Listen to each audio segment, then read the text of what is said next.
bin auch immer am leisten, besser werden, marktfähig sein. Ich habe Mühe mit dem, immer alles. Kannst du schnell, kannst du schnell. Man will etwas erreichen. Man will ja, dass man eine gute Stellung bekommt, eine gute Position hat und Geld heimträgt. Wenn wir nicht gesund sind, dann können wir noch so arbeiten und effizient sein. Das bringt uns alles nichts, auch all das Geld. Das ist eigentlich unser Wertvollste, was wir haben, unser Körper.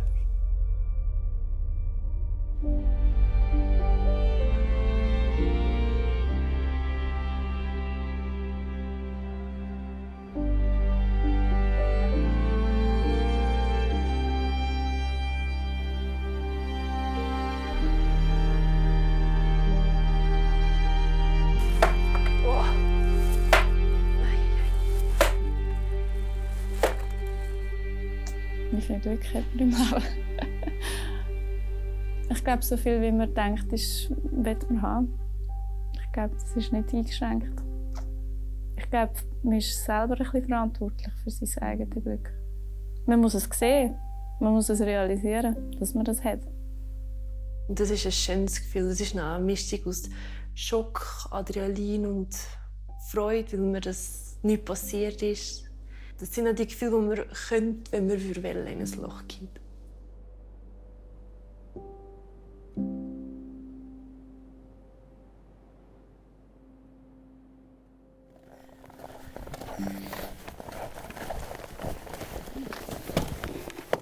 So. Hast du es schön hier oben?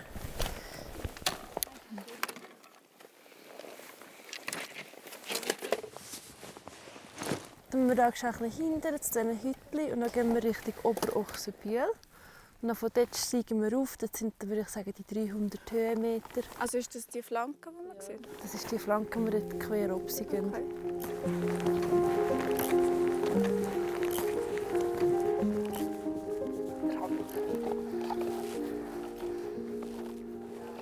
Meine Agenda ist eigentlich der Wetterbericht. Wenn mich jemand fragt nach einem Termin und es ist kurzfristig, dann schaue ich immer zuerst den Wetterbericht an. Und sonst gibt es einen Termin irgendwie frühestens am 4 Uhr. Ich bin medizinische Masseurin, selbstständig und selbstständige Grafikerin. Und habe mir so, ja, doch ein bisschen das Nestchen gebaut, dass ich möglichst viel snowboarden kann. Habe ich mich selbstständig gemacht.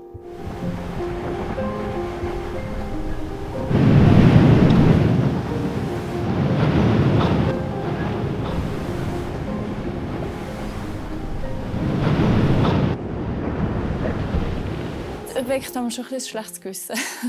So wie, oh, sollte ich echt wieder mal einen Job annehmen oder sollte ich auch so ein bisschen mehr Geld auf die Seite tun oder mehr so sein, wie man sollte.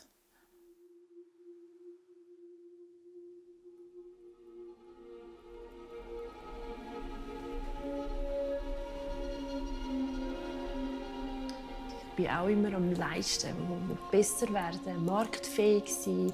Man will etwas erreichen. Man will ja, dass man eine gute Stellung bekommt, eine gute Position hat und Geld heimträgt. Also, ich denke, da habe ich die genau gleichen Herausforderungen wie manche andere Bürger auch. Und das ist ja auch das Negative halt am System weltweit, unabhängig, wo man ist.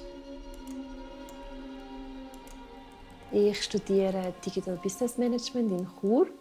Und arbeite tue ich Teilzeit, 50% etwa. Die Arbeitsstelle ist in Zug. Und ich studiere ja in Chur und wohne ja in Nidwalden. Also habe ich ein riesiges Dreieck. Ja, und sonst bin ich eigentlich nicht angestellt. Beziehungsweise ich unterstütze meine Eltern viel. Ich schaue die Webseiten und die ganzen E-Mails. Und so ein bisschen technisch alles funktioniert.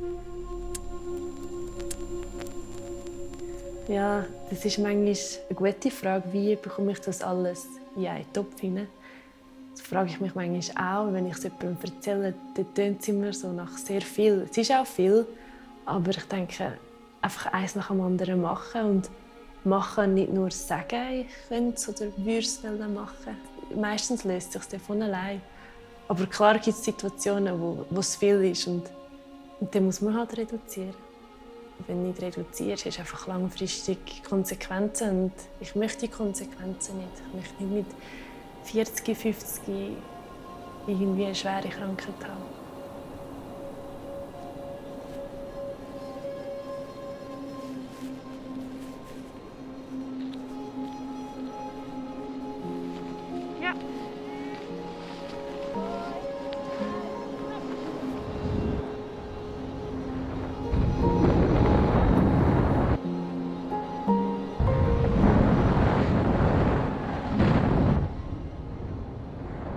Wenn ich so ein schönes Face runterfahren kann, dort ist vielleicht der Moment, wo so die Realität oder so den ganzen Druck kannst loslassen und nicht an das denkst.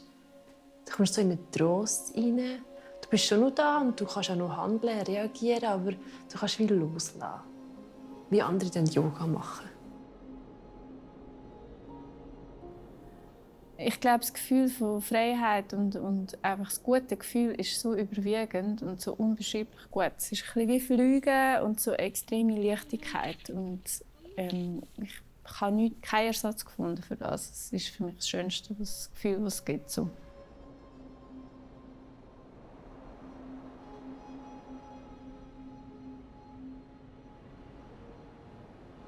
Erfahrung gibt Sicherheit am Berg. Erfahrung gibt auch Sicherheit im Job. Erfahrung gibt Sicherheit im Leben. Ja, und das nehme ich auch mit am Berg. Das, was ich schon erfahren habe, das macht mich sicherer. Aber es ist nicht der Joker. Also, man muss gleich noch halt den Verstand einschalten.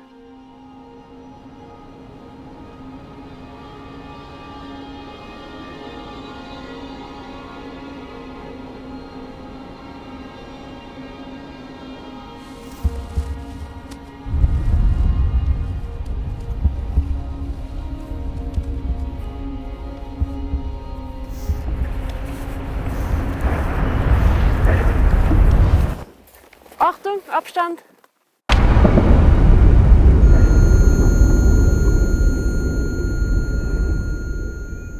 Ja, es schneidet die Luft ab. Es ist so ein Ohnmachtsgefühl, extreme Hilflosigkeit. Und du denkst so, hey, jetzt haben wir gerade gefunden, wow, wie toll das ist und wie der Berg oder das Powdern einfach dir so eine Leichtigkeit, so gute Gefühle geben kann. Und du bist so gerne am Berg und dann passiert so etwas und innerhalb der Sekunden verwandelt sich das, was du am liebsten hast, in die grösste Gefahr. Nein, man braucht das Risiko nicht. Man braucht es nicht. Man kann auch glücklich sein ohne Risiko. Aber man muss auch sehen, das ganze Leben ist ein Risiko. Ja. Es ist einfach, ich bin so aufgewachsen hier oben. Für mich sind gewisse Sachen normal, die für andere abnormal sind. Aber die können genau gleich Freude haben und die Natur genießen. Das ist ein Wunderpunkt vielleicht auch. Es ist für jeden etwas anderes. Jeder hat seine Hürde oder sein Limit noch jemand anders gesetzt. Man lebt natürlich viel bewusster und intensiver, wenn man mal das spürt, wie schnell es fertig sein könnte.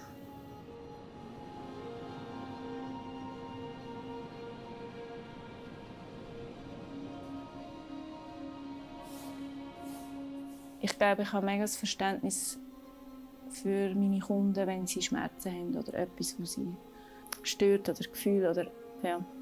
Ich bin mit 17 aus einem 3-stöckigen Bett gefallen, sehr schwere Gehirnerschütterung und das Schlüsselbein gebrochen. Und der Arzt hat mir das Gelenk rausgenommen, ohne mich zu informieren, weder vorher noch nachher. Also es ist alles ein bisschen umgelaufen. Ich glaube, ich kann Schmerzen natürlich jetzt durch das gut verstehen und was das mit einem macht. Ich meine, ich habe jetzt 7,5 Jahre chronische Schmerzen und ich hatte ein paar Schmerz-Burnouts. Ich glaube, wenn man es selber nicht erlebt hat, kann man sich nicht vorstellen, was das mit einem macht, psychisch. Durch das, dass es immer ist und nie aufhört, das zermürbt einem. Und man ist allein.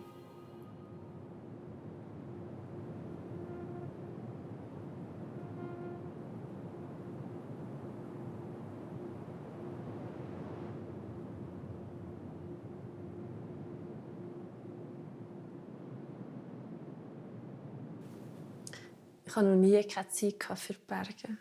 Darum weiss ich nicht, wie ich das beantworten soll, wie ich Zeit finde. Es ist mehr, wie finde ich Zeit zum Lernen oder zum Arbeiten. Nein, es gehört dazu. Ja. Man muss halt einfach machen. Ich denke, manchmal muss man einfach mehr machen, anstatt nur sagen. Und wenn man das macht, das ist wie wenn ein Glas hast und du tust zuerst die grossen Sachen drin. Dann hat plötzlich, nein, umgekehrt. Wenn du zuerst die kleinen Sachen drin tust, zuerst das Sand in das Glas rein tust, dann haben die grossen gar nicht Platz. Wenn du aber zuerst die grossen drin tust, die wichtigen, die dir selber wichtig sind oder fürs Leben, dann hat plötzlich gleich der ganze Sand noch Platz. So, es ist halt nur eine Frage, wie du es dir anordnen. Für mich ist halt Zeit eigentlich viel wertvoller als jetzt viel verdienen. Natürlich muss ich auch so viel Geld verdienen, dass ich meinen Lebensunterhalt bestreiten kann, ist ja klar. Aber ich mache das halt einfach so, dass es reicht.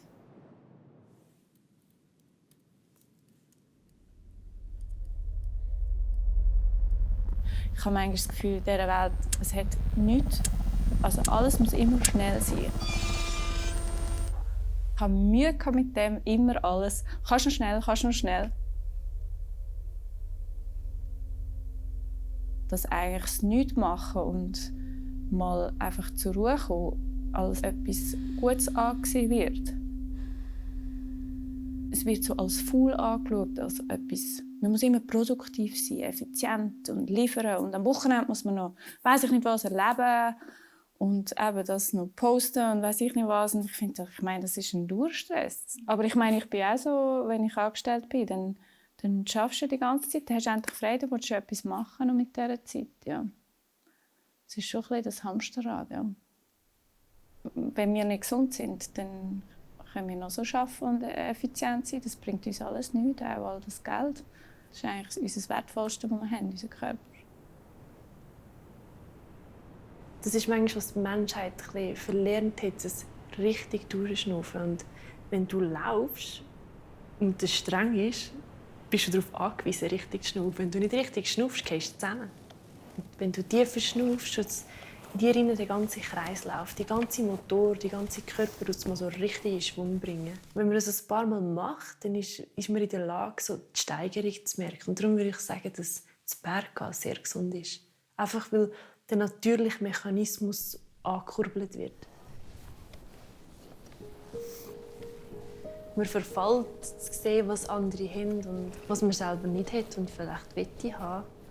Mit dem Alter kann man das immer besser differenzieren und da bin ich glaube schon auf gutem Weg, zu können sagen, ich brauche das nicht und alltag zufrieden sein mit dem, was hier ist. Wo man merkt, boah, so wie ich aufgewachsen bin, das hat so viel Wert. Der Wert war vielleicht als Kind nicht so groß und jetzt wird er immer wie grösser. Das versteht man auch nicht als Außenstehende.